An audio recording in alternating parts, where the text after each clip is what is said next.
Welcome back to the Weekly Manga Podcast. This is the podcast where we talk about all of your favorite ongoing Japanese manga. This week, Chainsaw Man expands on its latest twist, One Punch Man redraws continue, and Tower Dungeon continues to impress. But is it moving into cliche territory?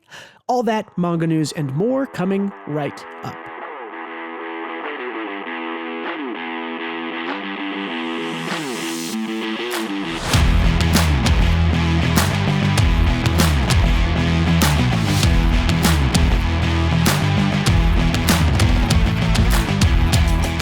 Hello again, my name is Bruce. I am the proprietor of the White Gray Black YouTube channel, and I am joined again by my constant co-host, Gautam. Hello, hello. A special shout out and thanks to our Patreon subscribers, Yaji Black. If you want to have your name read at the top of the episode, see some bonus content, and support us, check out patreon.com/WGBmanga. It starts at $3. Fair warning before we start, the very first picture I'm going to show is going to be a panty shot. So, a warning, 3, 2, 1, let's talk about Chainsaw Man. So, Gautam, how do you feel? We got a kind of twist reveal that, in hindsight, actually seems really obvious. I think some people were calling this months in advance, but how did you take the reveal? So we haven't talked about this in a couple of months here. How did you take the reveal of Fami actually being the Death Devil? Okay, yeah. So I didn't see it coming because the chef devil, I'm forgetting, the falling devil. Yeah, falling is devil. like food themed. So I thought she was definitely famine, but in retrospect, it makes a lot of sense, right? Because when you think about her talking to the organization, the Devil Hunter organization, she mentioned how they were boring and how she likes to savor the things in life, like good food, time spent with people, like all that stuff. She likes to savor it and have a good time. That doesn't sound like famine. Because the food part maybe, but the enjoying everything in your life and savoring the experience, that sounds like it could be more motivated by the Death Devil, right? I think because all things end, it makes sense. Yeah, I think on reread, going back through it, there's probably going to be a lot of little hints that Fami drops that are more, like, oh yeah, of course, look at her like saying that about the Death Devil, and it's like, but that applies to her. The big thing I think was that it's weird. I guess it's not Fami. I guess it's Death now. It's gonna be hard. She seems like a Fami to me. Well, I don't know. I'm still gonna call her that because that's her name, even if she's not the Famine Devil. But I there's a second Fami. That's the issue. Who's a complete. And it's funny because I think the big hints that we saw in the past were that she had like absolute control over like the falling devil is like a primal devil, right? Like one of the things that like everybody's afraid of, like falling like from a height, and she is more powerful than it had control of it. And if you think about it, it's like, are you more afraid of like falling or famine? It's like, I haven't thought about like starving is different from like famine. Like I haven't thought about famine in like since I was like in church when I was 16 and they talked about famines, right? Like famine is not a thing we think about in the United States in the modern day. Like it's not a threat to us at all. It is really only a threat in third world countries to and even to a large group of people, but a smaller subset even than the majority, I would say. So yeah, the fact that you would think that a smaller fear like famine is actually stronger than something like falling, or was it fire was maybe the other devil that she had control over, is like, right. In hindsight, you're like, oh, like of course famine's not as strong as those and shouldn't have control over them, but death would be, right? Like, does that make sense? Yeah, definitely. It totally makes sense. Cool. It was a nice little fake out because Fami was talking about how she's going to save everyone, release that dude via death. So she really came off as the Death Devil, and she was killing those ants. So it's another kind of fake out about her being the Death Devil. So this is a nice little twist. And we got Fake Saw Man. Yeah, and I still don't know what to make of Fake Saw Man yet. Me neither. It hasn't really been explained, I guess. Like we don't really know who it is or what it is. I'm really not sure. It doesn't act like, it kind of acts like Denji, but it doesn't act like the way Denji's Chainsaw Man acts, especially not in the kind of like super mode that we see it in. So I think I kind of get it. And this is kind of based on their actions so far. let's go into that a little bit, and then we'll get into the chapter. Yeah. This might be a longer pod, by the way. Yeah, we'll see. But yeah, basically, Fake Sawman, if you remember, their first appearance was at the beginning with Asa's friend, who made a contract with the Justice Devil. And after they kind of failed, Fake Sawman killed Asa's friend. I'm forgetting her name. I don't But yeah, either way, as Fake Sawman revealed, they are the incarnation of the Justice Devil. So similar to how Asa and Yoru have a contract, I imagine whoever the host is and the Justice Devil have a contract here. It seems that Fake Sawman and the Justice Devil idolize like the superhero version of Chainsaw Man, and kind of like the symbol, the media, the sort of media TV version of it that kind of happened at the end of part 1, sort of, and in the beginning of part 2. Yeah. So basically, they are being a second Chainsaw Man to promote the name in the name of justice, kind of as a symbol of justice. So that's why everything Fake Sawman said was very much justice oriented, like very white knighty kind of. Yeah, good. Yeah, good, yeah. And I think that's why Justice killed Asa's friend at the beginning and saved Denji and Asa at that one point in the manga. Yeah. That's my thought on kind of their motivation. That makes sense. Who they are. Yeah, I think that's probably pretty. I think everything you said is probably true. I don't know if that reveals. So I guess the thing is, like, I don't know if the fake Chainsaw Man is like, is it a person underneath who we like know or think about, or is it like something else? Yeah. So I think it's a person with the contract with the Justice Devil, because they were talking like when they killed Famine, real Famine for the first time, they like cut her up. They were like, are we sure that's the right girl? It's like, yeah, you never led me astray. In kind of talking to themselves, like Denji talks to Pochita. Yeah, true. Yeah. So I think so. Cool. Yeah, let's go through the chapter, and I'm sure there'll be a little bit more to talk about. Yeah, let's do it. Yeah, so we start off, and we've got kind of it was a cool ending to the last chapter, I will say. This sort of the lift and reveal that the Death Devil has like removed all of her insides.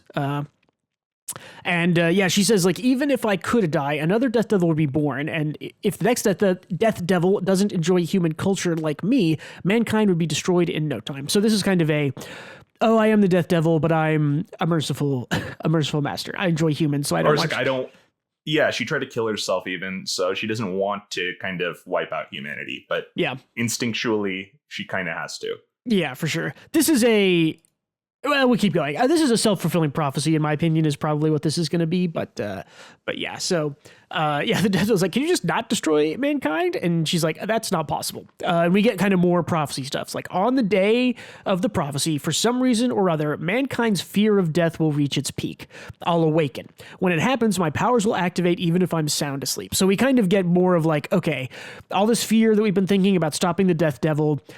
I like that she mentions here, it's like, for some reason or another, mankind's fear of death will reach its peak. And that, I think, is going to be like what is going to trigger the fear of death reaching its peak. And it's probably something to do with Chainsaw Man, right? That would be my guess. Real Chainsaw Man. Yeah, likely. But yeah, so the famine is like, okay, just let Chainsaw Man eat you then. Like that happens, the concept of death will cease to exist, saving everyone. Chainsaw Man, open wide. And I thought this was interesting because Death Devil kind of stops and says, and then she just kind of like, we just kind of get these two frames where it just looks pensive. And then she just kind of skips over it. She's like, I have a good idea. If you two cooperate with me, mankind won't be. So I am wondering, right? The suggestion is brought up to the Death Devil of just have Chainsaw Man eat you. And she says and then thinks about it. So that makes me think that there's something there, that if the real Chainsaw Man eats the Death Devil, it's either that's the kind of thing that will actually be like the start of the prophecy, or that is maybe actually the thing that will save her, like the solution. Yeah, could be some solution. So I think that Famine is too dumb to get it right on the first shot, but I think it is like a partial idea that sparks the real solution. Yeah. Kind of a thing. Yeah. Maybe she's thinking here about like, maybe that would work, or maybe if some other thing would work or something like that. So yeah. Yeah. So she says like, hey, cooperate with me. And then she's like, okay, I'm going to eat you now.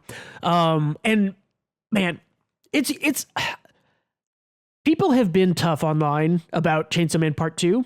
And I think that it has been, it's now, I think, almost as fully as long as part 1, I think, is 91 chapters, and this is like chapter 199. So I think it's actually longer than part 1 has been already, or close to it, right?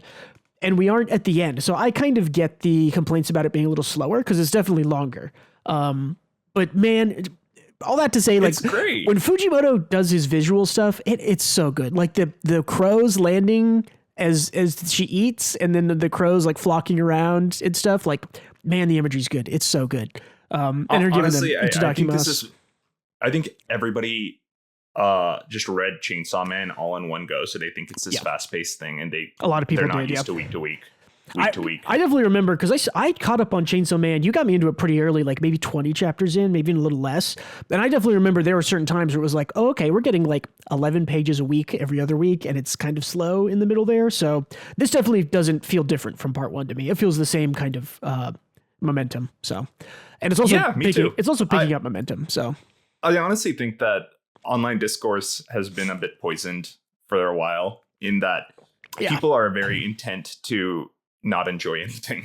Well, and also when they don't enjoy it, like, there are times where I read Chainsaw Man and I go, all right, that chapter wasn't very interesting, and I don't tweet about it. Like, it's fine. Like, and I think a lot of people do, right? They'll read one chapter and be like, I don't really like that. I don't really like the last one. That's 2 weeks in a row I haven't liked Chainsaw Man. Let me tweet about it and talk about it. And other people hop on and go, yeah, me too. The whole thing's slow. Anyways, we won't get into political discourse. We actually already talked about it before the pod. So yeah. But in any case, I've been enjoying it. It's been good. I think it's just as good, and if the ending lands, I think it could be better than part 1. I'm on board for it because it has a lot of moments that I think it has maybe less iconic visual panels, but I think there are some moments in it that I enjoy even more. I think maybe my favorite moment in all of Chainsaw Man is doing the karaoke song, and like when what's her name sings karaoke and all the guys come to fight Denji, and Denji doesn't transform and fights them off. Like, I don't know, that got me into the band that sings the song she was singing. So that feels very very iconic to me. I love the Statue of Liberty guns. That was sick. That was cool. That was like 2 or 3 months ago. I liked it. I like Asa getting her arms back as like black, these like cool like black weapon arms. But anyways, back to this chapter. So Death Devil like eats Famine and Fake Saw Man, and then like spits them back up as like, I can't tell what these are made of. They look like they're like wax figures, but they could just be made of like flesh. Like maybe I don't know. They're weird. I thought they were kind of like the wooden humans from the Hunger World. Kind of like wood. Yeah. Because they say like definitely could be. But who knows? It's too hard to determine. Yeah, we also get like the Falling Devil here says, your power enslaves living things you've killed, but is it truly necessary for you to eat them alive? And she says, meat tastes best fresh, and savoring lives as much as possible is good manners. This is interesting for the Death Devil to talk about savoring lives as much as possible. I think it like it's like her conversation with Yoshida, where she was like, I like to savor the small things in life, like friendships and food. And it's like, yeah, that tracks. Yeah. She seems like a good person if she wasn't the Death Devil.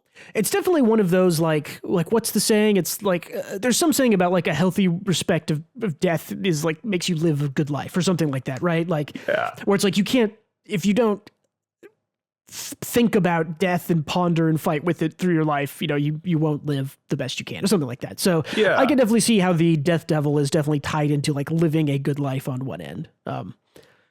I guess my one complaint, or not complaint, but like part of this is that she kind of just has Makima's power.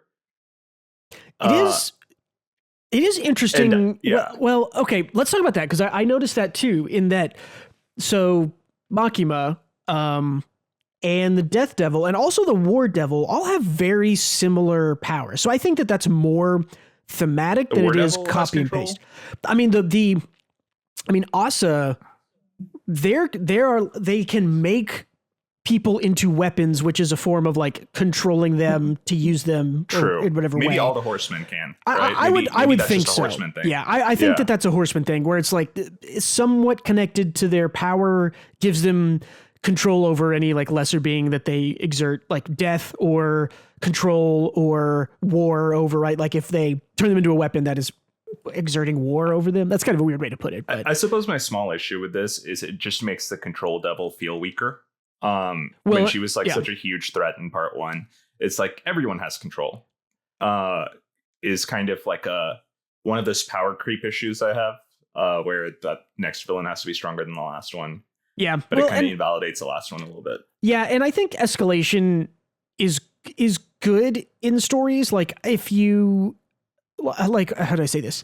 Like watching your favorite basketball team. If your team is the number 1 team and they play the number 2 team and it's a super tight fight, that feels exciting. And then if they play the number 16 team and they blow them out, watching that after the really close fight is less exciting. But if you watch them take on the lower team first and go, oh, okay, that was, and then it gets, then they take the number 8 team and it's a little closer, and they do the number 4 team, it's a little closer. So that kind of escalation, I think, is good for a story. So it's like my issue is more so not about the escalation, but it's like if the number 1 team can do the infinity dunk, and then the number 2 team can also do the infinity dunk. It's like you're taking away the number 1 team's special dunk. It's like that's their thing. Yeah, I see what you're saying in that it's the same power but just stronger. Like it's not a new. I shouldn't have followed your basketball analogy because I don't know anything about basketball. That's fair. That's fair. We probably shouldn't use sports analogies on a incredibly niche, nerdy. Well, actually, no. Hold on. Maybe I shouldn't admit I didn't know anything. Like our audience might think I do. But anyway, I get it though. Let's keep going. I am curious because I don't think that this is the totality of the Death Devil's power, and the Death Devil also hasn't awakened, which I think we're obviously going to see. So I think that this is kind of like, this is really similar to Bakuma's power, but I think it's going to get more wild and crazy later on and be different. So I think that we're just in a wait and see on that kind of thing. But I do definitely see your concern. It is a little less interesting. It's a small concern. I don't mind that much, but just a weird little thing. Yeah. I love the Falling Devil here. Like this is one of these things that I want to see animated eventually, because I want to hear a voice actress do this. Like, I'm ever in awe of you, Lady Death Devil, to think you cherish even the churls' lives. How virtuous. I like the Falling Devil. She's funny. Yeah. And then Death Devil here says, "Come forth, Famine Devil, fake Chainsaw Man." And Famine Devil immediately, Famine Devil is my favorite girl failure, like of all time. She's great. Like immediately punches her. It's like, you ate me. Yeah, she's so funny. And she's like, wait. And then she says, like, you two, like, to plunge mankind into an abyss of terror. She's like, I need you to help me to plunge mankind into an abyss of terror. It's like, got it. And she like has ultimate control over him. So, yeah. I wonder, because I'm sure Fanny doesn't super mind like doing whatever, like her morals are flexible, but Justice has very tight and strict morals. So I'm curious to see how this like plays out, like fake Saw Man versus Chainsaw Man. Yeah, for sure. And I'm also Justice looks like fucking horrifying, doesn't he? Fake Saw Man looks very crazy. Yeah, like it's not. I love it.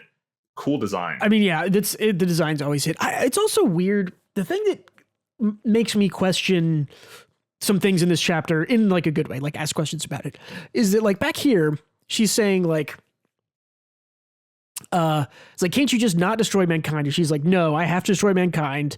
On the day of prophecy, mankind's fear of death will reach its peak. I'll awaken when that happens. My powers will activate even if I'm sound asleep. And then here she's just like, okay, let's get to starting it. So I'm wondering what is going on with the Death Devil in that they are just ready to like start the apocalypse as opposed to like, let's put it off for a little bit. So I don't know what's happening there, but I'm curious. She has a plan not revealed to us for her own downfall. She's like planning her future self's downfall in some capacity.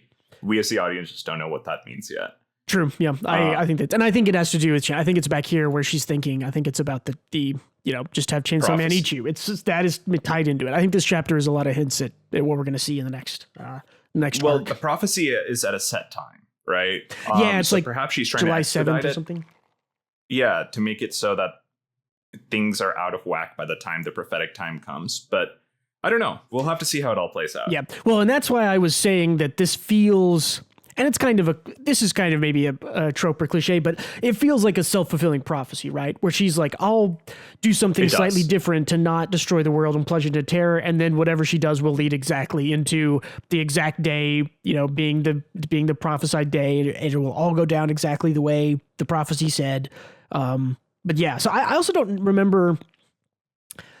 Have we heard the prophecy directly, or have we just been told like, hey, on this day we've just been told Death Devil awakens? Yeah. So I'm wondering if there's more to the prophecy, if it's going to be more of a high fantasy, but there is a savior and Chainsaw Man or something like that. Right. So, or my hunch is that she just knows herself in that what her awakened form looks like or like. So maybe she's like gimping it in some way by doing this now. I have no idea.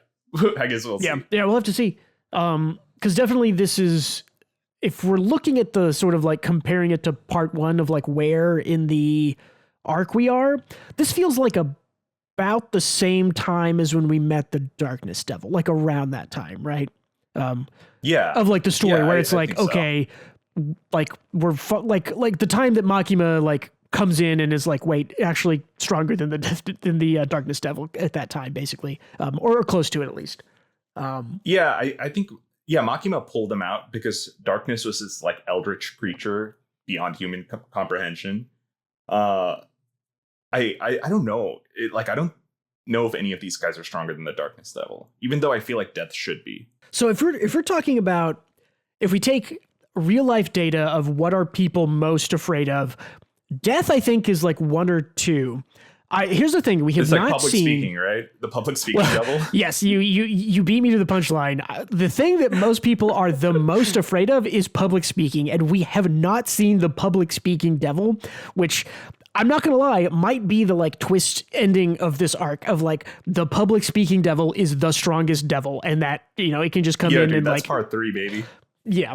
And I think in today's society, that's more relevant than ever. The public speaking devil is just this god that shows up and like talks people to death. Because definitely, I mean, guns, huge fear, darkness, huge fear. I'm thinking even like we haven't seen stuff like snake devil. Like I'm terrified of snakes. Like maybe just because where we live, snakes are more common. But I think we've seen something similar, like the cockroach devil, which people are also terrified of. And we saw a spider devil, I think, at some point, didn't we, or something similar to it in part 1. Maybe it wasn't. But I think those kinds of things, even though they're huge fears for humanity, it's like they're too goofy to be a main villain. So Fujimoto uses them as like that's true. That's kind of like, even though if like we're following Chainsaw Man logic, they would be actually huge villains in this world. I think they're too goofy for Fujimoto to like use them as the final baddies. Okay, I was like Googled like top 10 fears and clicked on this article for top 10 fears in America, and it's garbage. I'm not even going to read them. It's like Russia using nuclear weapons, the U.S. becoming involved in World War. Fuck this. People I love becoming seriously ill. Go back. I don't want to. Top 10 phobias and fears. Fear of heights. Yeah, fear of heights, fear of flying, arachnophobia, fear of snakes, fear of dogs, fear of injections, fear of thunder and lightning, fear of being alone, fear of germs. Yeah, I mean, there's some other stuff out there. I don't know how much that'll come in. We have seen a lot of the like major fears though. But yeah, public speaking. That's all. Wait, hold on. I have a little sheet where we were making long shot call predictions that I wrote something down on. Really? Did we have something for this? I'm trying to remember. Called shots. Yeah, the only thing I have in called shots is Donovan Desmond brain control theory for Spy Family, and you have a Donovan Desmond brain trauma / surgery for war. Okay, I'm doing Chainsaw Man, public speaking devil. Should write down. Okay, so we can just go back and say we knew it happened. Yeah. I think we've talked about this too. So we have multiple records of us calling the public speaking devil. Yeah. If it happens. If it doesn't, then we're good either way. We'll see. Yeah. So it's just like a net win. This definitely feels to me like beginning of the end. Like I think that this chapter, last chapter and this chapter are kind of like the end of what I would call the middle part of this part 2. And I think we're about to get into the sort of the final major arc, which is going to be the lead up to the prophecy day, overcoming it or not, and whatever happens. So I think we're in part 3 of part 2 of Chainsaw Man. And we get to meet Power 2, and Denji has his like quest reward in sight. Yeah. Which is the ultimate goal sex. Oh yeah, it was really like sex with Asa or whatever, right? I forgot about that. Or Yoru. It's not determined at the moment. I guess whichever one. Yeah, but okay, I'm trying to remember a couple of weeks ago now. Didn't Denji mention something about like, oh hey, I've got like a friend in the hell that we could go and get, and you think he's talking about Power? There was like a flashback panel. For sure, he's talking about Power. Of Power and the other guy whose name I forgot. Of the three guys. He mentions Yoru and Power as his like two friends in this world. So yeah, definitely we'll see Power too. Yeah, like it was also just like super implanted in part 1 of like, she like literally says like, Denji, like, come get me in hell. I won't recognize you, but come get me and be my friend again. Like, so I feel like that's coming. It feels inevitable. And a little Chekhov's gun from part 1 is Power gave some of her blood to Denji. That's right. So still in there. That's probably the catalyst of getting her personality in some capacity. Who knows? Well, and there's also, we think Nayuta's dead, but I don't think anyone actually believes she's dead. Nobody believes that. Like she's alive somewhere doing something, or maybe she's reborn and Denji has to go get her or something. But so there's lots of kind of cards on the table, which still kind of are lots of dominoes waiting to fall on the quote unquote good guy's side, on Denji's side. So yeah, I'm interested. I like this. I like Chainsaw Man a lot still. It's great. I think the final thought on this is the most damage Yoshida has taken in this series is when Fami/Death called him not fun. He's like, I'm not fun. Yeah. Well, and we got real depressed about it. And we don't know. Do we know what devil he's actually allied with? I don't think we do. Do we know? Octopus. Is it Octopus or is it? So he seems really strong for being allied with a devil that should not be very strong. I know. I think he's allied with something like the Sea Devil. I think because like fear of the sea is big, like fear of.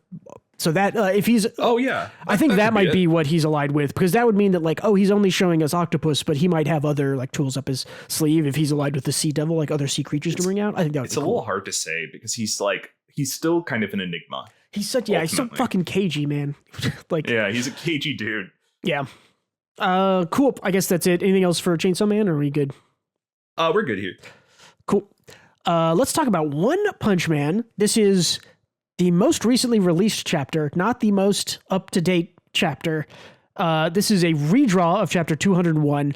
Gautam, you're going to have to remind me what's going on in the story, because it has been so back and forth with new chapters and updates. Because I remember Flashy Flash and the other guy, Ninja, fighting.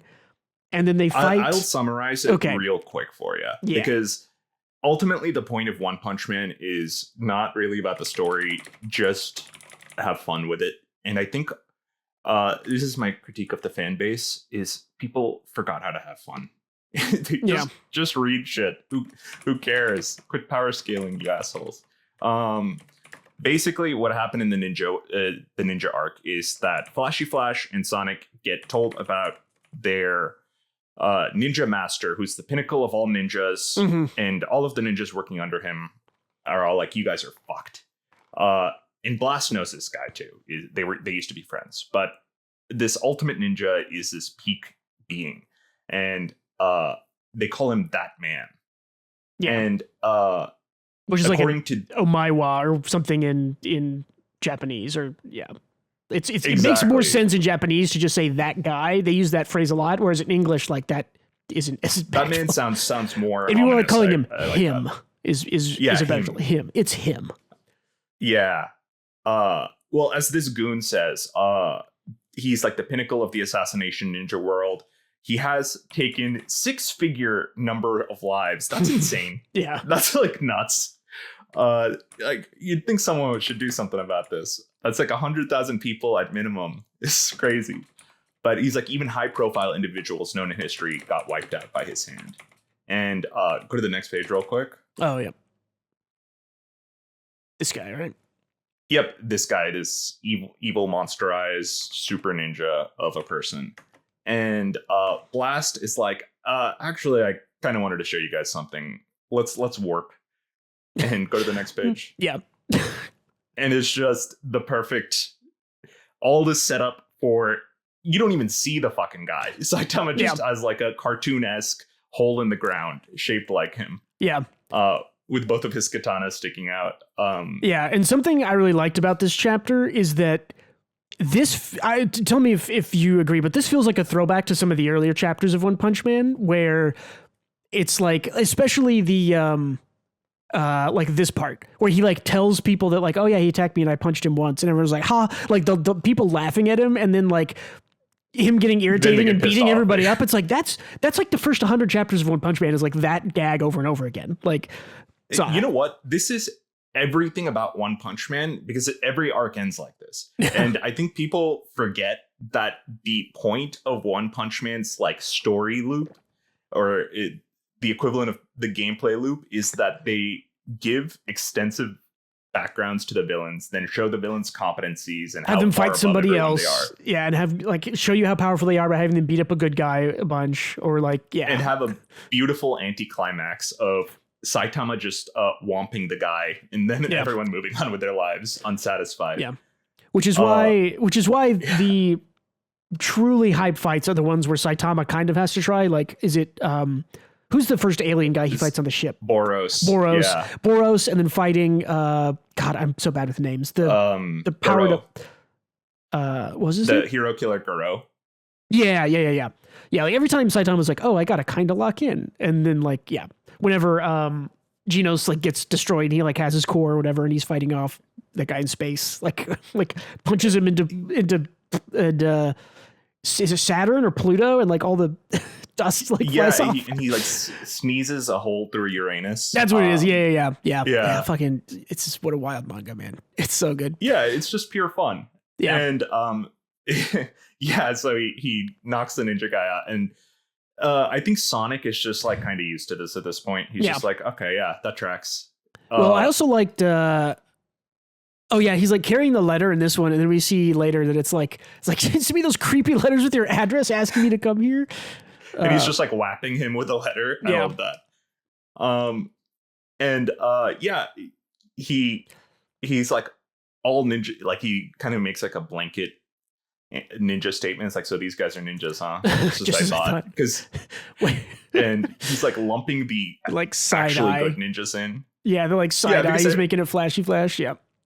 Everyone's kind of a toddler to him, right? Like he's wearing kitty gloves for all of them. Yeah, it's great. I like.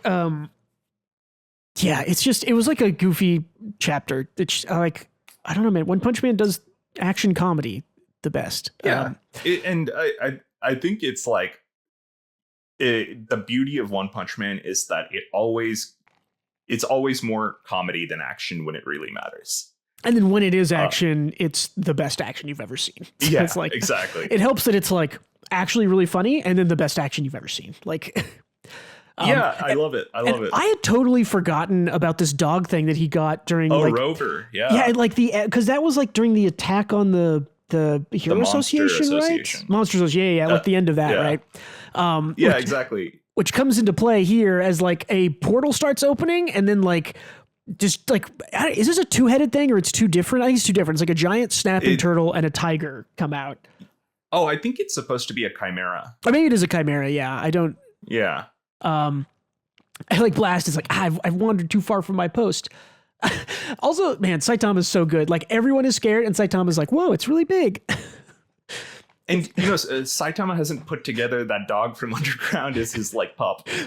Right, it's even funnier. I actually missed this the first time I read it, but what happens here is that like he's like, oh, you think it's looking for food? And then his dog blasts away both of them. Like this is his dog's blast, like absolutely like annihilating both of. I think it's two things, right? Because it looks like two. You're right. It seems like two things. His little dog thing just like blasts away the giant thing, and then and then like that's it. That's the end of the chapter. So God, Murata makes such fucking gorgeous artwork. It's so good, and it's like most people would do this like a random scene too. Yeah, most people would do like the explosion here, but I love how he puts like these like side like offshoots down the streets that are happening. Like, he's so good. Yeah, the shockwaves. That's so cool. It's also just really funny. Like, I don't know, this is a funny panel. Like this tiny little like demon dog thing, like just like rough. It's funny how we read Chainsaw Man, where society is absolutely fucked by devils all the time, and followed it up with a society that's even more fucked by these like monsters appearing and destroying the town. Good chapter, fun one. Yeah, the One Punch Man world is so messed up by demon attacks that they have like, what is it, like 5 levels, and all their cities are just named like A through Z because they don't name the cities because they need to be able to like say them quickly to get help there. Yeah, it's like how like in a farm you don't name the animal you're about to slaughter. Like, so you don't have an emotional connection to it. It's just city A, city B, city B. Yeah. Cool. Anything else on One Punch Man? Good fun chapter. I need to read the chapters around it to catch up. Cool. Yeah. Let's talk about Tower Dungeon, which both of us caught up on. Because I haven't read this in almost a year, I think. Like, dude, I know. I caught up on like 10 chapters of this today. Yeah, which is 10 months essentially. Yeah. So I think it had been, probably about 10 months since I had read this. Still really interesting and really good. Kind of amazed at how different it is when the premise is cliched, basically. I know. They play it straight, and it has like some cliches for sure. Some of which I love, some of which I don't like, but I think ultimately I'm having such a good time with Tower Dungeon. It's very good. It is the ultimate proof of like, if I describe the plot of Tower Dungeon to you or the things that happen in the chapters, you'd be like, that sounds incredibly cliched. And you read it and you're like, no, it's a little weirder and it's different and it's better for it. Yeah. Well, I think it's the character dynamics. I think they work like magic. Yeah. So like I kind of like an example of this is when our main archer, what's his name? He has a weird name that I don't remember. Yeah. He hid that he had this like dragon slaying arrow, right? From everyone. And he's like, I was going to tell you guys on the 80th floor. I wanted to minimize risk. And his sister was a bit salty about that. And she, like, they get into trouble. Her sister uses like a special technique with her earring. And the archer was like, I didn't know you could do that. And she's like, yeah, it's a basic technique. And then it goes to a panel of her thinking a little bit. And then she's like, I would have told you at the 80th floor of the dungeon. And then like you just see a back shot of them and the archer sulking a little bit. Yeah. Eliquo is his name. Eliquo. Yeah. Eliquo sulking is like just kind of perfect pettiness in the banter. But like the author writes enough friction within the group, but like petty friction and like all of the dynamics of what makes a human relationship. Yeah. Like, really, really real interpersonal things happening, but like with a fantasy twist. Like, for example, I guess it was maybe the chapter before this, or maybe it was 3 or 4, but Lili-san gives Yuva the like mind sharing reading ring thing, like right before they run off here. And like, that is like hilarious, like a hilarious scene where like Yuva is just like actually in love with her, but like trying very hard not to be. And it's very funny. And I like that. That was cute. And there's a little bit of it even in this chapter. So we can go through it, and there's like a lot of pages here because it's a monthly long chapter, but totally. And hold on, we'll get to the chapter. I just wanted to point out a few things because it's been so long and we have some time here. So let's talk about the other party. I liked those chapters. I loved them. Yeah. It's like 6 chapters with those guys, or 5 chapters with those guys. Yeah, I think it was I think it was 3 or 4 maybe, but yeah, which is a lot still. It's like half a year, but I am always impressed when an author can do something like that, like completely swap to a new group of characters and immediately, like basically in one chapter, make me like them and sympathize and want to see what they're doing and how they're going. Like that's real writing skill, in my opinion. I think it's because they all shared that candy with each other and were so like polite with each other. I was like, oh, I like these guys. Yeah, well, and the little mouse knight was like, oh, like the mouse is the best, so upbeat and friendly. And then the glasses guy was like, oh, he's like a thinker and he's like writing stuff down to the person back in the capital or whatever, which I thought was fun and funny. And he's kind of interesting. He's like a failed dragon-born species, right? He's like missing an arm, right? So he can't fly. Yeah, well, I guess because when he transforms, it's the same appendage, but yeah. Oh, true. Yeah, and I liked all that, and the little mouse is so fucking cute. Yeah, I love her. They better not kill her off. Yeah, and also like the human girl knight who like, that's really interesting where they're like, oh, it's okay, you can take a bath. Like that also, like, here's the thing that I really like about Tower Dungeon is all of that happens and it's all like super well written and really good. And then it's like, it throws something weird in there. And that's always what I love about Tower Dungeon is like things go kind of, normal-ish as planned. And then something weird happens. Like the bath scene with the human night girl where she's like, I don't even know. Like she's what do they call him? Like a necromite, like a necromite-mancer or something. Like I don't know if she was like producing them or eating them or she was eating them. But I don't know what that means. That she is. I think she is also a necromancer. If I had to guess, like a different necromancer, because they mentioned that there used to be more of them and that they were like hunted down or something like that. And the last one is out for revenge. The dragon guy mentioned that.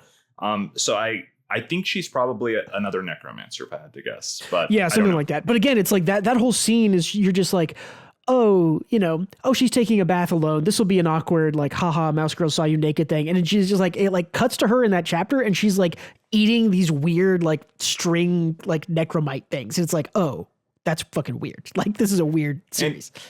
And interestingly, the mouse girl talks to her, right? Yeah, it isn't like a runaway scream thing. Yeah. Yeah, like the mouse girl has like an honest conversation. It's like, sorry, I didn't know you were a guy. And the girl's like, oh, I think, like in her own head, she's like, I think she got my umbilical cord confused with like a penis. Oh, yeah. But that's like a cool point of intrigue. I didn't notice the umbilical cord. She has an umbilical cord still attached to her. Which I think is something with the necromite, like in her using it or something. Yeah, I don't know.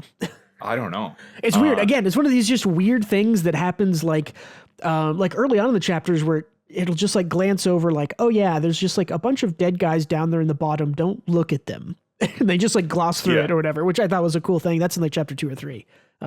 Yeah, exactly. I appreciate that. Yeah. Okay. Can I give you, we'll start in a sec. Can I give you like a radical haymaker? Yeah, go for it. The umbilical cord girl is going to have her backstory revealed at some point, and it's going to be revealed she ate her mother. Okay, sure. Yeah. Because the umbilical, that's my haymaker. It doesn't matter. I just want to be right. So like, we'll figure that out later. Ate her mother like from the inside out as an infant? Yeah. Okay. Exactly. Yeah. Gotcha. Yeah. That's okay. Nice. Cool. End of pod. Okay. End of podcast. And cut it down. Yeah. You can pay out when I'm right.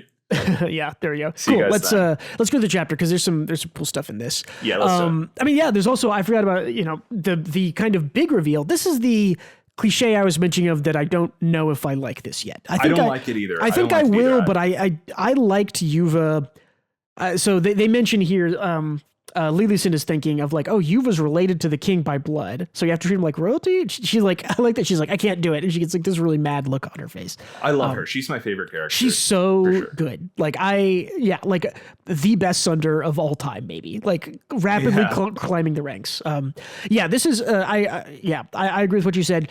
I don't know if I necessarily I liked that Yuva was just like, oh, haha, he's a really strong, normal kid. But now it's like, well, now he's related to the king and he's going to be able to like marry the queen or like he has some hidden power. This is a cliche I don't think this story needed, but I'm interested to see where it goes. But I don't love it right now. Yeah, I don't love it because I don't like the chosen one trope. Yeah. Kind of ever. Yeah. I would have preferred Yuba just be inexplicably strong and it be unexplained. I actually don't mind that. I don't find that unsatisfying at all. No, I don't either. Him being an anomaly, Yeah, just being, oh, he's a guy who literally moved, did farm work for all of the years of his life, and he's very strong. Like I thought that was a cool, fun thing. I think this lessens the impact of he's just a strong guy who threw salt. Like Yuva the salt thrower was cooler than like, oh, I'm Yuva and I share the blood of the prince or the king or I don't know. Yeah. Yeah. Not I in like love that with less, but who knows? Maybe that's written in a way that is interesting later on. I think it still will be executed pretty well. Also, I do like the way that the characters around him are going to react to him now that they know this. I think that will be the interesting dynamic, right? Is that everyone kind of looked down on him, right? Like all the girls from that, like the pirate guild or the mechanics guild, whatever they were, who were like stealing, like taking the bodies and stuff. They were all like, toying and messing with him, and everybody's kind of looking down at him like, oh yeah, that's Yuva. Like, yeah, he's strong, but like he's dumb. And so now it's like, it'll be interesting to see how that goes over once people know. And yeah, I think Lily-san like being like thinking that now she has to respect him, but she can't change his opinion of him, which I think is, I love that. I think right now it's only Eloquo and Lillison that know. Yeah. And the princess, but I think the dragon guy also knows. Which dragon guy? The one with the broken wing and arm. Oh, at the glasses guy. Glasses guy, yeah. Yeah, he maybe learns in this chapter. I don't remember. But yeah, also this is another kind of cliche thing that I think is executed in a funny and interesting way, but I don't know if I like it yet. Of like interestingly, I'm not sure yet either because it happened too fast. Like the scenes with it, I think are funny and interesting, but it's also like, do we need a cute little helper character? Which is kind of where it's going. He hears this random voice. He finds this like head, this kind of like broken head statue. He like kisses it, and he meets Dorius, who's like the tower fairy, it calls itself. And he tells us like currently a large number of necromites have appeared at the 60th floor. They're headed this way. You might run into them. It's like, necromites, you can't mean. It's like, wait a second. What are you? Like, what are you after? And he kind of explains, he's like, a legion of the kingdom's regular army got caught in the necromancer's trap on the 60th floor. They got turned to necromites, which we saw. This was last chapter, I guess, where the kind of second party saw this all happen and they kind of escaped. The necromancer made the whole legion puppets he control. Will is like, oh, but there's a Drachmetamor named Iskael, and he and his party apparently managed to escape. Iskael, that's the glasses guy. I also like man, Tsutomu Nihei is a weird author in that they are so good at drawing the right thing, and they are not a great artist. Like, which is the weird like facial expressions here are great. Like the Lillison being mad, like this is good art, but then you look at it and it's like, but it's not actually that good art. Like it's this weird middle ground that I it's hard for me to like rectify in my mind.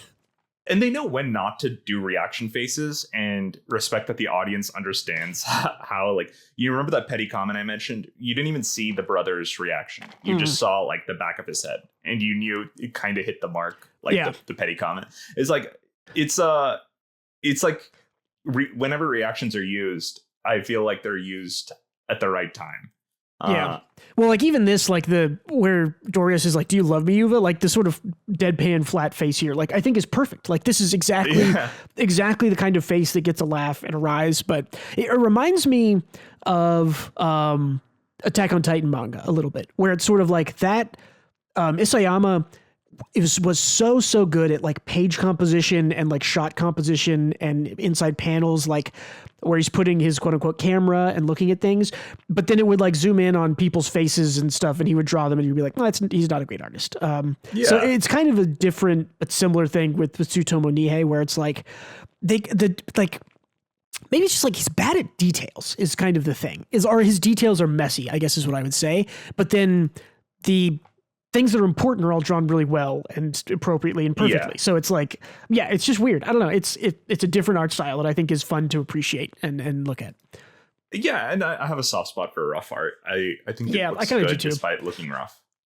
It's almost more interesting than sort of like, wow, this is all perfectly drawn and looks great. Like there's a lot of... It has personality, right? It has its own personality for sure. That's I think exactly it. I also just like, it's like, do you love me? He's like, what? Is like, if I'm going to lead everyone to a place where I die, isn't natural that I get that confirmation? He's like, huh? And he's like, Iskael is like, don't stop moving. He sees him running across the bridge, which this is where kind of the last chapter cut off.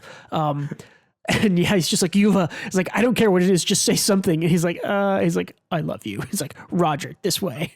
And then she gets like the competitive. This is instantly. It's so funny that like immediately this little like fairy rock eye thing is like you're my competition. It's like it's a love romance thing. It's hilarious. And we see the sort of might controlled dragon here, fighting them, which like also like cool design, man. Like it's this like weird thin lizard thing with like the mites like coming out of it. It's just cool. I don't know. And like, like this is also like speaking of page composition, like this is like study it in school page composition here, right? Like the sort of like tendrils and starting the lines up here in the top right, like leads you down to this and then leads your eyes up and to the left. Like it's like, yeah, it's awesome. Like forcing your reader's eyes to go not, top right to bottom left and do that effectively is like, it's not hard necessarily, but it's something I see a lot of authors fail at or create confusion on the page. But this is just like perfect. Like it's just so good. Totally.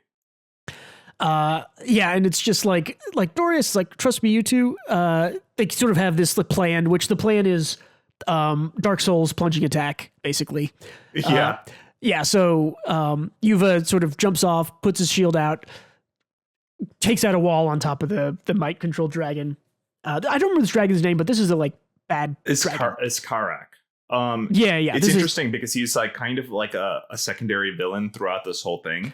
Yeah. But now he's mind controlled. I don't remember him being mind controlled, so it probably happened at some point off screen. It happens 3 or 4 chapters ago. We see him attack somebody inside the tower, and then the mites control him. I don't remember. Oh, I guess I didn't like notice that. Yeah, the mites control him as he kills that nobleman. I think that's what it was. Yeah. Okay, yeah. Got it. Yeah, but so Yuva, we get the kind of the big takedown here.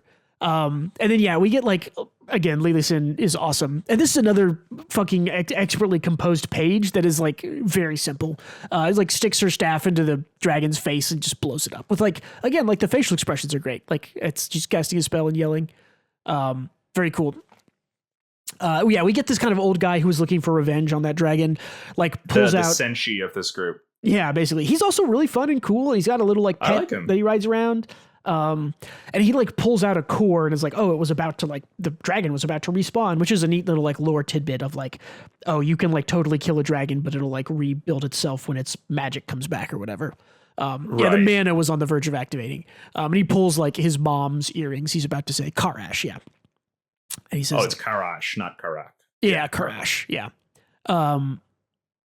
Yeah, so then we get kind of the outro here, which is Iskael kind of writing in his journal, which I don't know if we mentioned it, but earlier when we kind of first meet Iskael and he's like writing in his journal, we see the point of view back in the capital, and the person he's writing to is like, shut up, I told you not to use a book like this, stop writing to me like this, which I thought was really like, funny and endearing. Oh, I don't remember that. Okay, interesting. It's at the beginning? It was like we do a chapter meeting the new characters, and I think the chapter after that, at the start of that chapter, there's some scenes in the capital, and it shows who he's writing to in the capital, who is like another person, and the person in the capital is like very sort of like prim proper and kind of like stuck up, and is like you stop writing your updates to me in like flowery poetic language, like stop that, like so.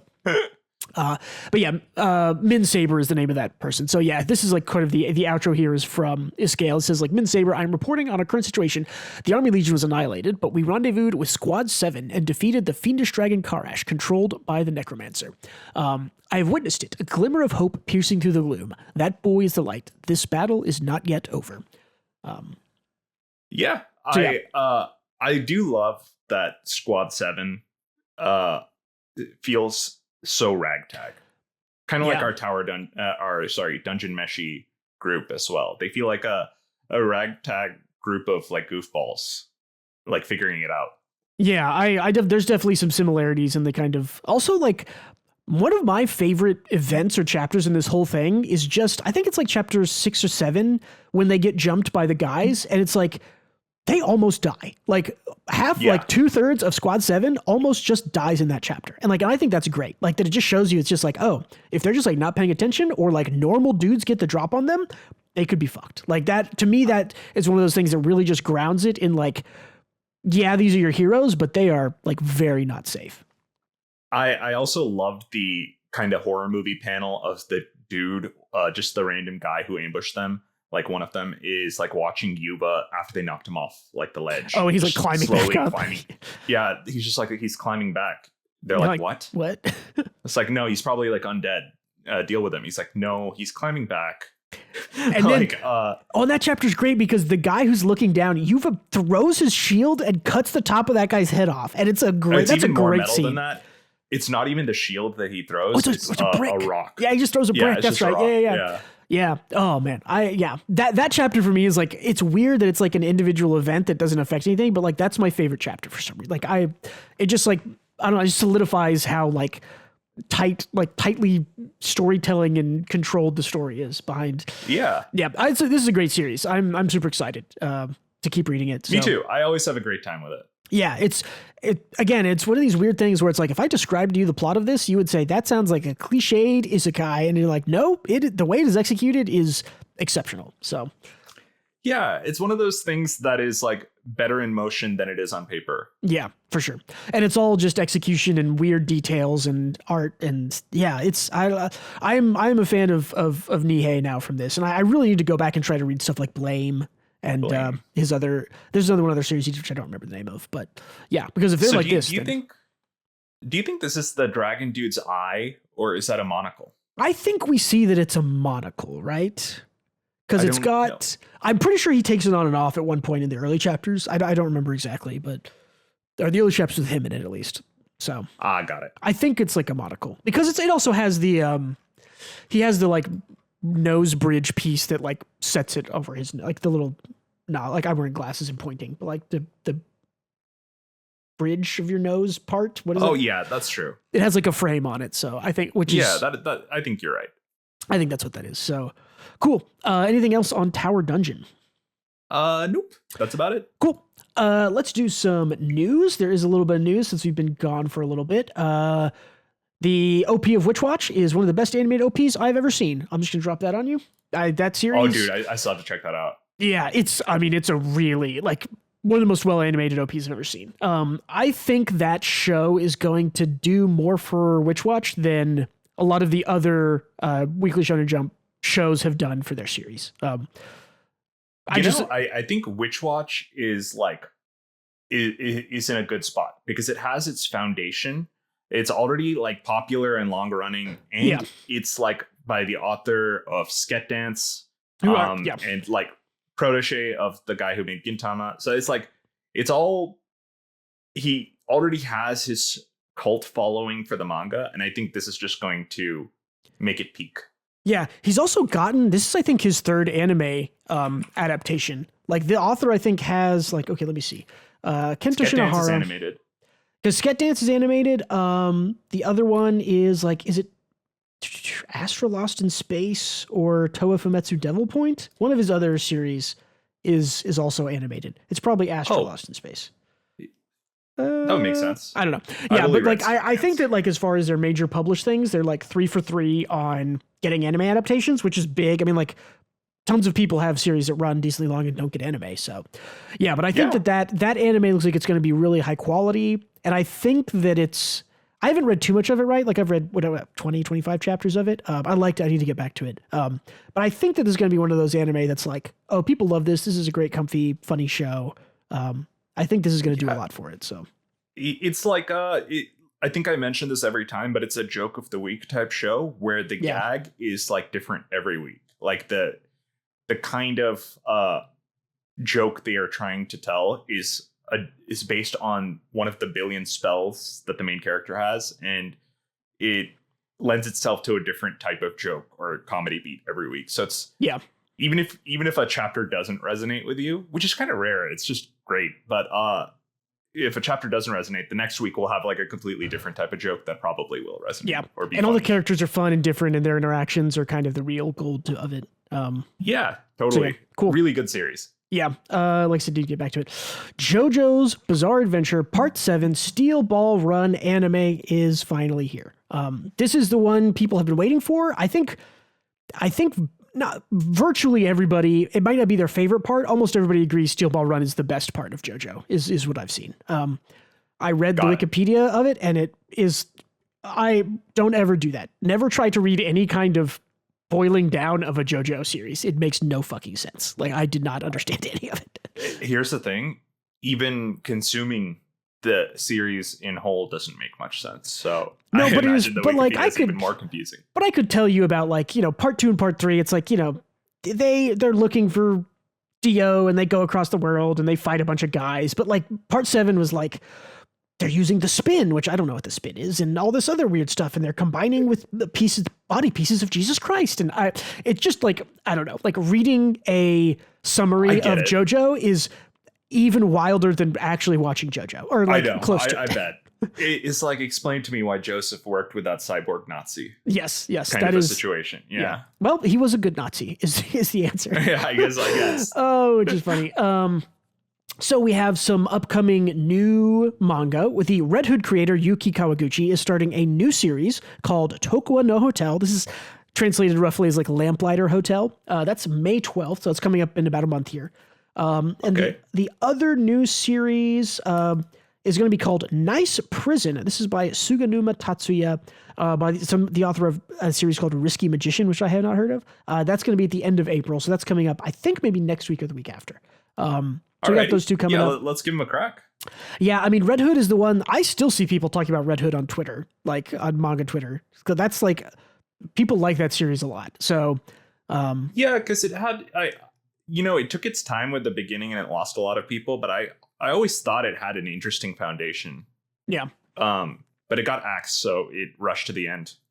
Yeah, and I think maybe we'll talk about this in a week or two, but Weekly Shonen Jump is in a weird place because last year they lost Jujutsu Kaisen, they lost My Hero Academia, they lost Undead Unluck, and so their biggest series now is One Piece, of course, is on top, and I think their second biggest series is either Kagurabachi or Nue's Exorcist. Like that's the state of the magazine. Like, isn't Sakamoto selling gangbusters?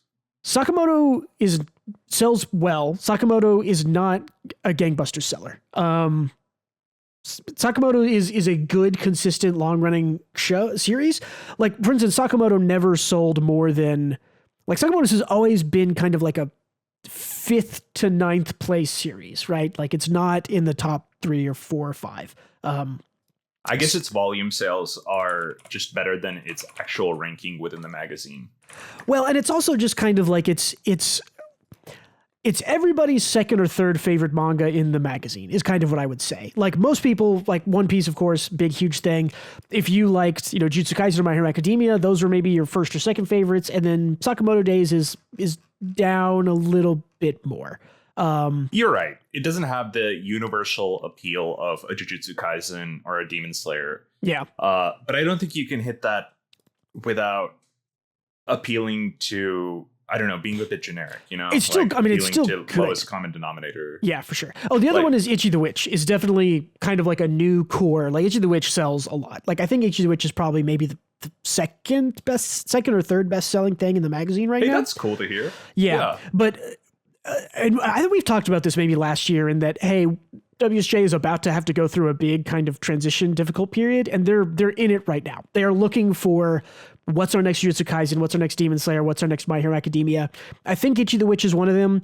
Nue's Exorcist might be. That sells pretty well. But they're definitely looking for something else to sort of like get more people in to the magazine and keep them reading and stuff. Because they've got a lot of shitters right now is basically what I'll say. Like half or more, like Blue Box, again, is one of those consistently kind of sells well, middle of the pack. It's the same kind of tier as Sakamoto Days, right? Like, I think Blue Box is great. Akane is great. Akane is, to me, the best written thing in the magazine. It does not sell. No doubt. It does not sell on the level of One Piece, right? That's because it doesn't have broad appeal. Like no, but that JJK. Yeah, but some of the stuff, I mean, like Hematen is still like. So here's the thing, Bruce. It's nothing that's in the magazine right now, I feel, that is going to be the next JJK or Demon Slayer. Yeah. Because I went to the Weekly Shonen Jump shop, and Demon Slayer and My Hero Academia and those ended series are still prominently featured.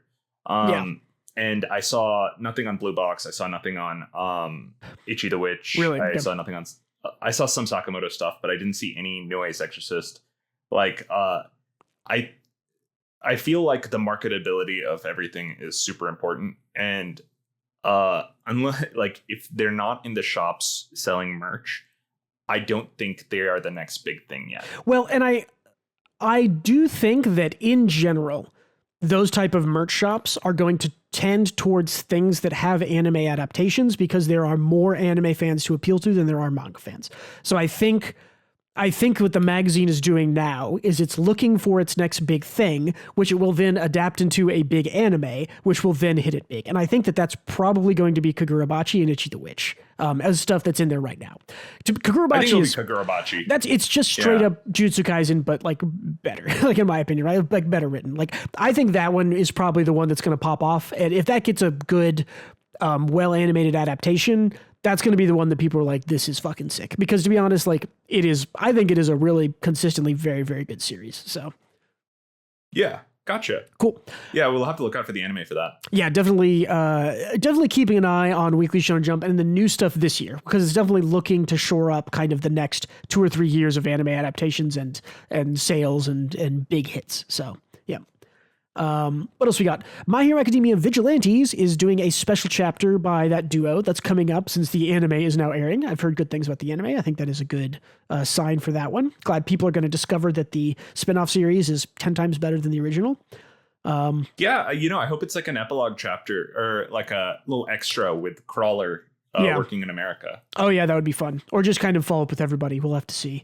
Last thing on the news, a TV anime adaptation announced for the story between a dumb prefect and a high school girl with an inappropriate skirt length by Yokota Takamura. This guy is also getting pretty consistent. There is an adaptation of the Destroy All Humans They Can't Be Regenerated that's coming. Fucking fly. Nice. That's my favorite thing by them. Those series are both really good. I'm excited. We always need a good, consistent outputting of well-written Reiwa era romance, which is what this guy does and does them really well. So yeah, excited for that. I think that's it for news. Let's do one more things. Full Metal Alchemist. I'm so glad. I have completed my collection and have completed my reading.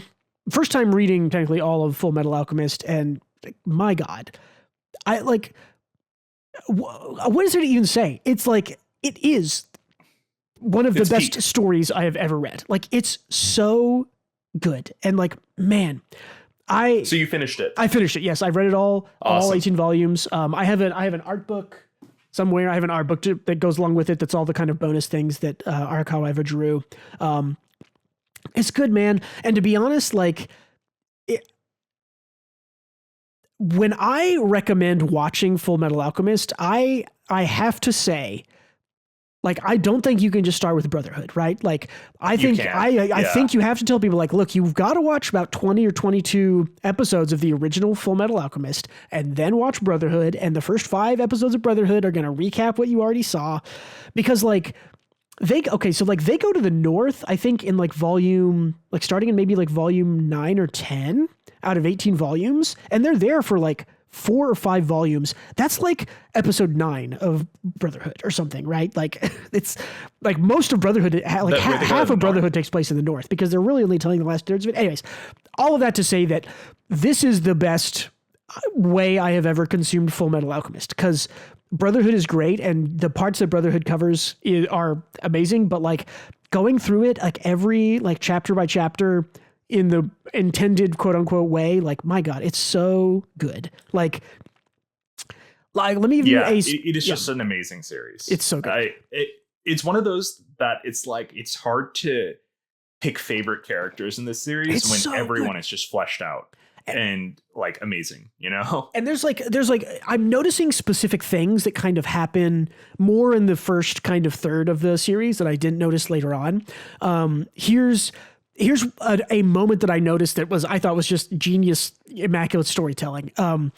There is a moment when they visit the auto mail town with Winry, right? The brothers of Winry. And they kind of go to visit this auto mail guy because Winry wants to learn from him. And he's like, no. He's like, talk to my son and my son and his wife, and she's pregnant. And they go through a scene where Winry helps this mother give birth, right? And that's a cool, great scene. And I think it's awesome. The next moment that Winry has in the story basically is they go back to Central. Some, stuff kind of happens. Scar is there, and she picks up a gun and is like the part where she has a chance to shoot Scar. And she finds out it's basically where Ed is like, I know that you killed, Winry's parents, the Rock Bells. And Winry hears this and like picks up a gun and is going to shoot Scar. And the fact of it is that like, and this is one of the things that I noticed just about how good the female characters are in Fullmetal Alchemist is that like Winry's journey of like showing us how she helps give birth and then showing her holding a gun and then Ed going to her and saying like, he literally says the line, something that's like these hands were not meant to take people's lives. Like, and he like takes the gun out of her hand. And it's like, my God, it's so fucking perfect and beautiful. And it's like Winry character development and like showing and not telling. And it's so good, man. Like, and that's a moment that I hadn't even thought about or seen, but like, it's literally her journey is like, she shows us that Winry's hands are not meant to kill people. And then she gives her the opportunity to do it. She puts a gun in her hand and the man who killed her parents and Ed is like, don't like Winry, you, those hands are not meant to kill. And like, man, it's so fucking good. Arakawa is just a genius. It's like, she really is, man. After Winry delivers that baby, Ed was like, throughout that whole thing was like listless and feeling helpless, and he realized like, oh, I'm incapable of this, right? Yeah, it's a crisis for him because he is an alchemist and his alchemy is his power, and he knows that his power cannot create humans, and and this woman just created a human, and Winry helped with it, and so yeah, it's there's so much good shit here. It's impossible to say. Another thing that I noticed, this will be the last thing, is I think across all 18 volumes, and it's like 109 chapters, there's like maybe 4 full page panels where it's like 1 full page or 2 full pages. And one of the coolest ones, I'm gonna have to go find it. One of the coolest ones, and I'm just going to go full spoilers because everybody's fucking seen this fun, is when they are fighting, they're fighting Pride. Yeah, here it is. Is Pride the shadow guy?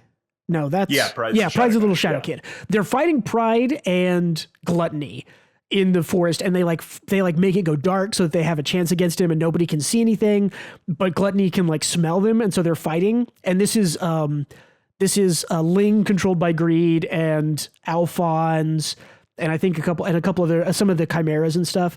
And you haven't, this is after like a time skip, right? There's like a 6 months time skip kind of for the last 6 volumes or so. Yeah. And like, obviously early in the story, like Lan Fan had like lost her arm and all this stuff. And you hadn't heard from her after the time skip, and fucking out of nowhere, like Lan Fan shows up and like stabs Gluttony through the head with her arm thing. And then you get this is like one of 4 full page things that Arakawa draws in the entire thing. And it's the most badass shot of Lan Fan, like just like with this back shot of like, she's back, auto mail arm. Like, it's so cool, man. There's so many like, it's awesome. And it's like, literally even in the last volume, like she doesn't really do double page spreads or full page spreads. Like, again, this is one of, I think 4 or 5 she does in the whole series. And it's fucking Lan Fan out of the darkness, out of nowhere, using the fucking Jing alkahestry to like detect where Gluttony is because she can feel all the people inside him. And like, God, it's so fucking good, man. And that's the second time Lan Fan has boomed Gluttony, because the first time she sacrificed her arm, tied it to a dog, and had Gluttony smell the like distract him with the scent, right? Yeah. So yeah, that's great. It's fucking poetic. Arakawa knows what is up. It's so good. And it makes me even more excited in that this is like 109 chapters total, and Demons of the Shadow Realm / Yomi no Sugai, which he's currently writing, is like only like 34 chapters in. And I'm like, man, like, yeah, the first like 5 or 6 volumes of Fullmetal Alchemist are great, but like the last 2/3 of it are like, which is the part that Brotherhood covers basically, are like even better. Like, it just keeps getting better. It's so good. I could literally talk about this forever, but I'll stop myself. So it's so good. This is why we always say it's like kind of the perfect manga. It deserves its spot at the number 1 at Mal, because it's for everyone. Everyone can enjoy this, and it does amazing. It doesn't do any part of its any part wrong. It's so great art, great world building, great paneling, great characters. And to be honest, 10 out of 10. The one thing that I don't always love about the anime adaptations is the comedy, but there's something about manga, like single panel comedy moments that don't translate well into 5 or 6 second jokes. And I don't know what that is. This is also true for stuff like Fire Force, which I see a lot of people complain about the like, Tamaki in Fire Force, right, is a girl who like loses her clothes and is like, that's like her weird thing, is she just, her clothes just fly off all the time. And in the manga, it's like a one panel gag every couple of like, every couple of chapters, it's a one panel gag or 2 panel gag. You read it and it's over quickly and you're past it. But when that takes like 10 or 15 seconds in the show, like that's time you're looking at the show and you can't look away. So all that to say that the comedy in this worked a lot better for me in that it's a little one panel gag of Ed being angry at being called small, as opposed to like a couple of seconds of Ed yelling. And it's like, that got annoying to me in the anime, but in the manga, it's fine. I also feel like I can't speak to Fire Force because that sounds more distracting because it's like 30 seconds of tits. But for FMA, I feel like the comedy thing that everyone spouts off about on the internet is just such a forced criticism because it's like 5 seconds. It's like a passing joke you can maybe smile at or move on from. I think it's people who are like, I need to find a flaw in this masterpiece because it is number one and is overrated for that reason. Yeah. There's some, it's like, and they find the weakest criticism of the series, in my opinion. It also comes more early on in the show, right? There are more small jokes about Ed early on in the show. Like the last, especially after the time jump where Ed's kind of actually like a normal sized person, there's not that many. Like, I don't think there's a single small joke. Like it's the worst joke. It's like a throwaway gag. Well, exactly, right? But like it happens in everything. And that's why it works so much better for me in the manga form of like, it's a throwaway gag, it's one panel, and you're past it in like a second, right? But in the show, it's like, well, it might be 5 or 10 seconds or, the weird kind of like low FPS polygon of like, he's hitting someone and he's yelling and being angry. And it's like, and if you do that 2 or 3 times in an episode, which, I don't know, I will just say that all of that, like, that is my one big complaint of the anime version is like the comedy does not always land for me. In the manga, I did not have that problem. So it's perfect. I love it. And it's like such a minor complaint, right? It is. I think it just goes to show how good the series is. Yeah. It's like damn close to perfect. It's also something which in Yomi no Sugai is completely missing. I have no issues with the comedy in Yomi no Sugai. It's just better. Like she's just gotten better at that. So Arakawa is just funny. The short jokes aren't even bad. I think it's just like the weakest criticism that I see online. It's like people scraping the bottom of the barrel to come up with something. Also, man, like just like it's okay. Last thing, we'll move on. This series has basically the 3 leading characters in this series are male, right? It's Edward, Alphonse, and Roy Mustang. But all of the best characters in this series are female. Like the teacher, the fucking Izumi, Riza. Izumi Curtis. Riza is amazing. Riza gets more stuff to do in the manga. Like she's just like more of a character. Her flashback stuff with Roy is awesome.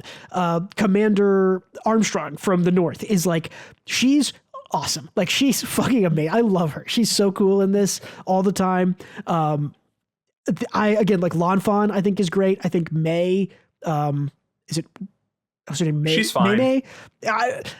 She's one of those things that again, like in the anime, she's a little kind of chibi and annoying and funny. And in the manga, it's much less of that and a lot more of like, she's more of a serious character, like more serious in the sense that, I don't know. She's still goofy, but she's serious. And I don't know, like, yeah, but definitely just like Izumi Curtis, Commander Armstrong from the North, like, and like, again, like the Winry stuff I think is awesome. When you learn about, Ed and Al's parents in the past and all this stuff. And yeah, I don't know, like the females in this are just like, they're so good. Like it's all so good. Like, yeah, this is like gender equality. Everyone has their moment to shine. This is truly one of the most gender equal, like where all of like, there are so many good characters on both sides. It's perfectly balanced. Like the only unbalanced thing is that like Ed and Al are both guys and Roy Mustang is a guy, but like you don't care because the other side is represented so well. So everyone gets their time in the sun. Yeah. That's the beauty of FMA. Yep. Okay. We're done talking about it. Okay. You've been traveling, Gautam. Tell me about your travels. I haven't heard about them. Yeah. You know what? Instead of telling you about my travels, I'll give you a short story about flying. So I went to Japan and then I flew to India. And on my flight to Japan, I went to Texas to California, and in California, I awaited the trip to Japan. So the flight was boarding at 4 p.m. and they pushed out the boarding time 15 minutes. And then they pushed it out 15 minutes to 4:30 again. And they did this for 9 hours. Yeah. So nobody can go pee or eat or whatever without risking missing the flight. But at the 5-hour mark, they boarded us. And we were all inside. I took an Advil PM so I could sleep on the plane. And then they deplaned us because they didn't have the paperwork done or something. That's what they said. For the plane, right? And, I think. Yeah, for the plane. And then I waited another 4 hours, fucking exhausted because of the Advil. That's and crazy. It's like a torture experiment where, it's like the Duncan principle or something or the Chinese food episode of Seinfeld where they are testing people's like mettle or patience by just saying, oh, it's in 15 minutes. Oh, it's in 15 minutes for like 9 hours. And on the way back, I got to California again and I was about to fly to Austin, and American Airlines delayed the flight like an hour, and I'm like, fuck this. So I book a Delta flight and take it back. But I see the emails. It was delayed by like 8.5 hours. Yeah. And I'm like, what the fuck? So man. The moral of the story is flying sucks. The moral of the story is do not fly an American-based airline company. When I flew to Japan a year and a half ago or whatever, I took Canada Air, and it was, good. It was as good as a flight that is that long can be. Yeah, exactly. Even the strongest willed of humans will crumble under that kind of pressure. And it was like 40 hours both ways, so it was a miserable. I can't even imagine. Yeah, like miserable fucking the 15-minute delay thing. That is torture. Like that is legitimately like torture. That is like like the water torture where it's like a water drips on you once every minute, and you like know it's coming, but you don't. And it's exactly. It's like a test of anticipation, right? Yeah. Also, it'd be fine if it was like, hey, you're delayed 6 hours. You're like, okay, I'll go walk around. I can take breaks. I can lay down and take a nap. But it's like 15 minutes. That's like, you can't do anything. You can't leave. Yeah, it's awful. I couldn't even imagine. Have you ever had a personal trainer? No. Before? Basically what they do is like you're doing exercise, and right as you're getting exhausted, they'll be like, okay, now give me 2 more. Mm-hmm. 2 more and you're done. Yeah.